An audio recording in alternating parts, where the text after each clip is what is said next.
Selamat pagi Bapak Guru, perkenalkan saya Finansiat Titifoni dan dari kelas 12 IPS 3 SMA Katolik Setiabakti.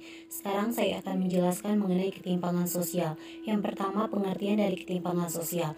Ketimpangan sosial adalah suatu ketidakseimbangan atau kesenjangan sosial yang ada di masyarakat. Ketimpangan ini akan membuat perbedaan yang mencolok antara masyarakat. Perbedaan peluang, proporsi atau kepemilikan seseorang adalah tanda-tanda dari adanya ketimpangan. Yang berikutnya adalah faktor terjadinya ketimpangan sosial. Terdapat dua faktor. Yang pertama, faktor internal. Faktor ini berasal dari dalam diri seseorang. Rendahnya kualitas diri seseorang adalah salah satu bentuk faktor internal.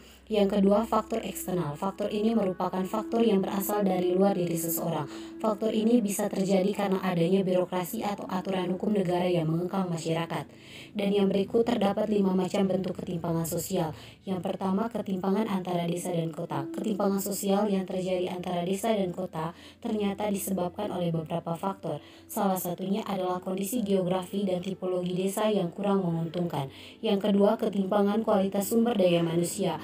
Pendidikan berperan dalam pembangunan masyarakat, terutama di bidang sumber daya manusia. Yang ketiga, ketimpangan ekonomi antara golongan di masyarakat.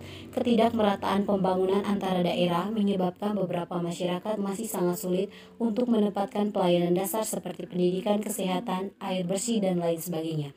Yang keempat, ketimpangan penyebaran aset di kalangan swasta. Aset dapat diartikan sebagai kekayaan yang dimiliki oleh suatu perusahaan. Kekayaan ini bisa berupa benda, bangunan, alat, mesin, produk, uang, tunai, dan sebagainya. Yang kelima, ketimpangan antara wilayah dan subwilayah dengan konsentrasi ekonomi yang berpusat pada wilayah perkotaan.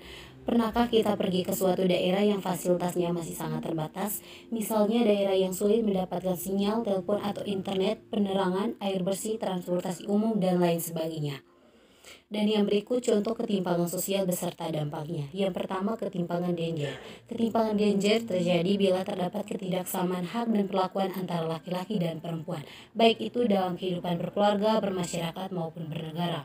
Yang kedua, ketimpangan pendidikan. Seperti yang sudah dijelaskan bahwa pendidikan menjadi penyebab yang mempengaruhi adanya ketimpangan sosial.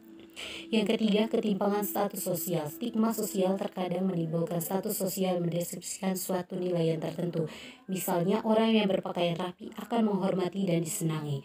Dan yang keempat, ketimpangan peradilan. Ketimpangan ini bisa dilihat saat proses peradilan di pengadilan tinggi. Seringkali kita mendengar ada seorang pencuri ayam yang diberi hukuman penjara bertahun-tahun. Sebaliknya, kita juga mendengar seorang koruptor yang melakukan korupsi uang negara karena diberinya hukuman kurang dari 5 tahun.